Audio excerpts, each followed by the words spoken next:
Well, we find that the second graders, the white children going into what used to be a black school, 53% of them are attending school regularly. We find 95% of those black children who are going to those same schools are attending school. Of course, that's their neighborhood community. Now, we do not have the numbers of the black children who are going to the formerly all-white schools. Is there any way for you to tell how many, if there are any more holdouts this time? No, there's no way to tell, as of this moment, the information we have, who is a holdout or is just staying away from school, or have they enrolled in a private school. But I don't think anyone is going to hold their child out of school very much longer just out of protest. It's kind of ridiculous because you're actually hurting your child for something that a parent feels strongly about.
I think there is considerable validity to the argument that if a single meeting place were determined regularly and a regular monthly meeting were held at that particular place, it would be an advantage in that people would know exactly what was going on from month to month.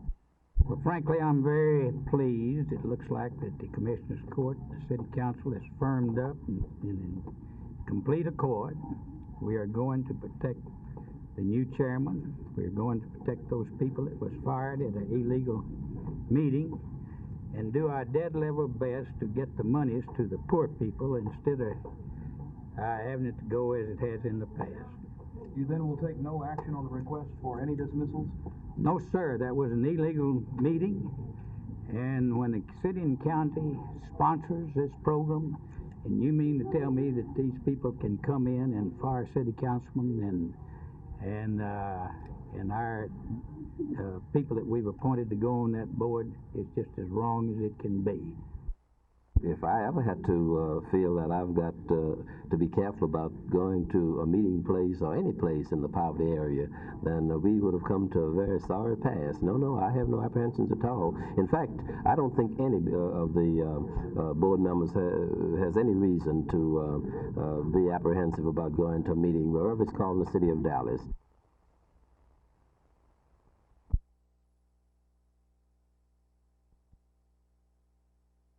Have you had any official communication from the federal government on it? No, sir. We have not. We've heard that a statement has been made by the director of the Internal Revenue Service, the district director in Austin, about the fact that we are apparently in violation of it, but no one has communicated with us officially from either that agency or the Office of Emergency Preparedness or any of the other official government agencies. If a government official tells you officially that you are in violation, what will you do? Well, we'll comply immediately. We feel at this point that we're in compliance, but if if we have official notification that we are not complying with the government regulation, we will immediately comply, do what they want us to do.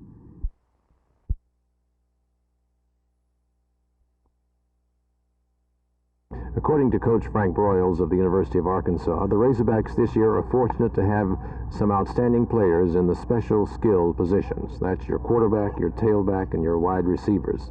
There is a question on defense for the Razorbacks. Coach Broyles talks about the aspects of the club. We start with new people. We changed our offense a little bit, and we changed our defense a little bit. But I have hopes of having a good football team. I think we've got good players to replace good players with. We're inexperienced. That's where the bugaboo comes in.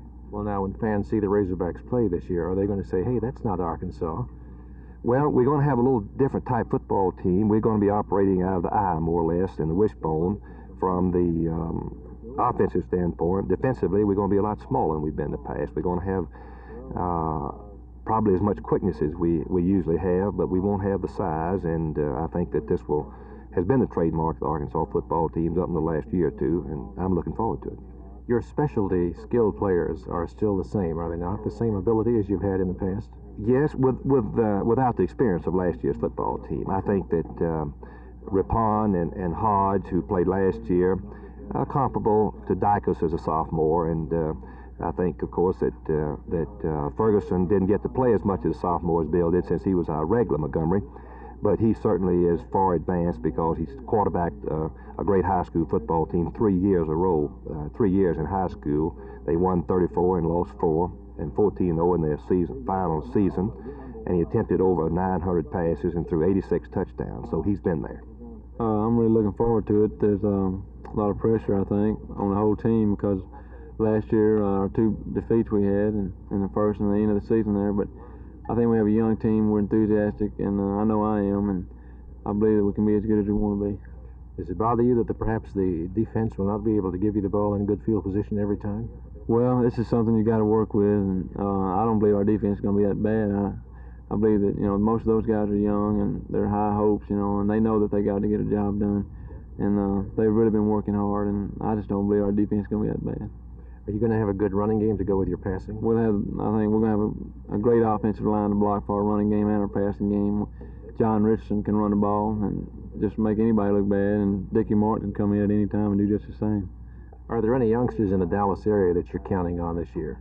Well, I would start, of course, with Dickey Morton, who was a very pleasant surprise for us. I didn't know whether Dickey would be ready to step in this year and really play outstanding football. We feel he's got a chance to be an outstanding player. I'm really excited about it, and in practice it's a lot of fun and all that, and I think we'll have a winning season. You showed some great improvement in the spring, and Coach Broyles says you've come along well this fall, too. You'll be running punts back and doing a great deal of work in the tailback position. Coach Broyles says you have quite an afterburner. How long have you had that? Well, I've had it, I guess, all my life, but I haven't used it too much. You plan to use it a lot this year? Yes, sir, I do, on the option. It's when I mostly get the good use out of it. What is your speed in the 40? Well, I ran 4.5 as a freshman, and my speed in the 40 is not too good, I don't think. Now, is there any question on your club that you wish weren't there?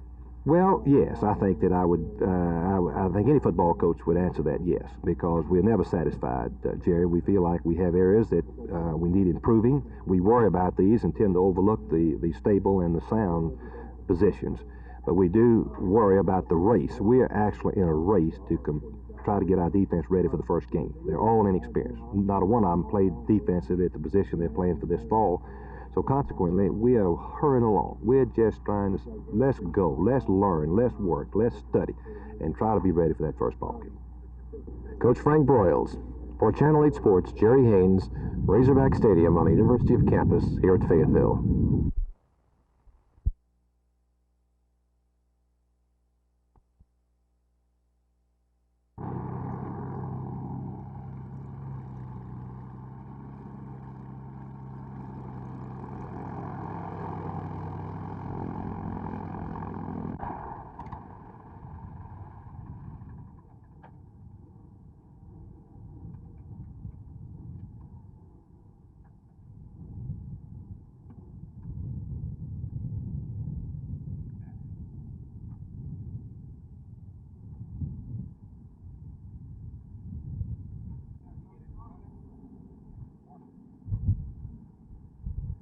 How many of them's in?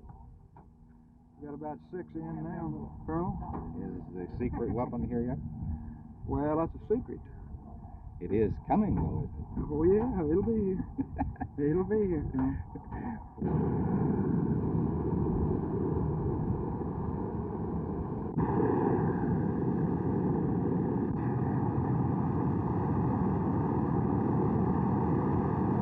This is a North American P-51. It was our greatest fighter during World War II. It's the first airplane the Confederate Air Force acquired, incidentally, and we've had it some 12 years now. This airplane we're looking at is a Lockheed P-38. It was came out during the middle of World War II. It was used extensively in the Pacific and was great against the Jap Zeros because it had twin engines and could always bring the pilot back on one engine even though he'd been in a tough fight. This is a consolidated B-24. It was used by the 8th Air Force out of England to bomb Germany as well as in the Pacific War against the Japanese. It carried a bomb load of about 4,000 pounds for about 4,000 miles. This is the Boeing B-17 Flying Fortress. This airplane was a favorite of all the services during World War II. It was used by the 8th Air Force out of England. It was used in the Pacific Theater. It was used all over the world because of its tremendous ability to absorb enemy firepower and keep going.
Our appeal then should and must be to the President of the United States.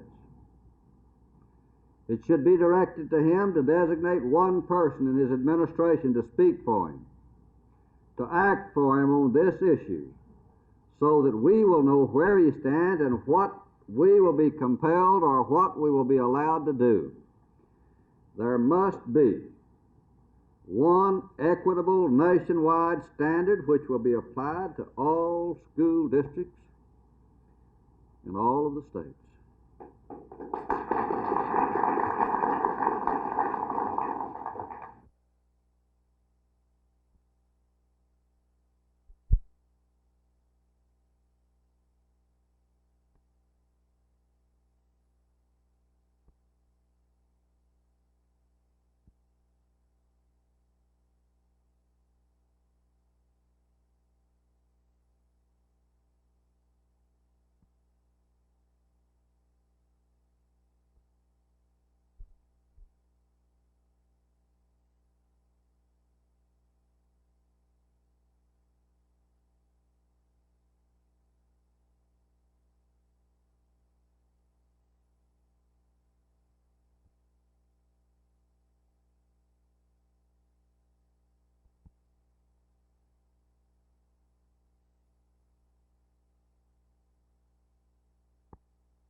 Well, the purpose of the meetings was to meet with the various groups that we have met with and to determine if they had any plans for the upcoming busing or desegregation move that would begin on Tuesday. Well, as we look at these two groups, you might say one group is anti-busing, the other is more or less pro-busing. And taking the two groups, did either group indicate any problems? No, I think both groups are pretty well in agreement that we want to do this in an orderly fashion, and it's sort of been a law and order talk this morning. We want to do it legally, and we want to do it orderly. Was there any purpose in separating the two groups? No, there was no purpose other than that we have limited space here now in which the two groups can be brought together. Do you feel secure that Tuesday is going to go through without a hitch or certainly as smoothly as you anticipate now? I do, yes, because we have not had any preliminary information that there would be any disruptions at the schools. Our police intelligence indicates that there will be none, and the groups that we have talked with this morning indicate that they have no plans for the opening of school. Have you made any plans? Well, now, last week I've called, when I spoke in front of the school board, and called for a citywide boycott of the schools Tuesday, September the 7th, first day of schools, and I'll still call for this, to show the complete dissatisfaction of the citizens of Dallas against the federal intervention into our school system and forcing us to bus. Well, did Chief Fulgham exhibit any disappointment in your move to boycott schools Tuesday? No, absolutely not. In fact, the chief agreed that this is the citizens' right to express their disagreement, but I also emphasized very clearly to the chief that the people in no way would take any violent actions, direct or indirect, and that we supported him in a peaceful opening of the schools in every way that we possibly can. This is only a boycott for one day. Now, in listening to the people that were in this meeting, will the law be obeyed? Yes, it was a consensus of everybody there. In fact, I think the feeling was unanimous that the law will be obeyed. Did any problems arise? No problems at all. The meeting was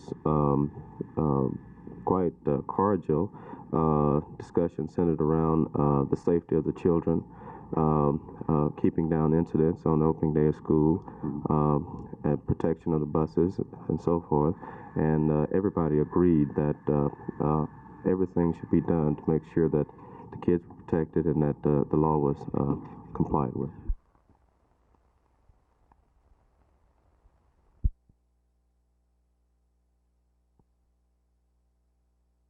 There are three things that we are proposing be done.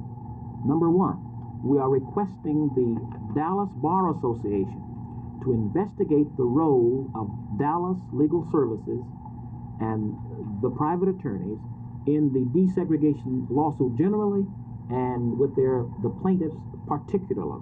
The Dallas Bar Association, we want them to investigate the entire process. Secondly, we have retained some of the black lawyers of Dallas to file a friend of the court brief with the Fifth Circuit Court of Appeals to amend the pending court order so that it will be more in accordance with what we feel would be quality education for the black schools within the black community. And thirdly, we are requesting the local branches of the NAACP to set up a monitoring system independent of the school system to ensure proper redress of grievances, which our black students will surely face as they enter the predominantly all-white schools under the desegregation court order.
In one way, it excites me to see that the young people care enough to do something, but I wish they would do it in a different way.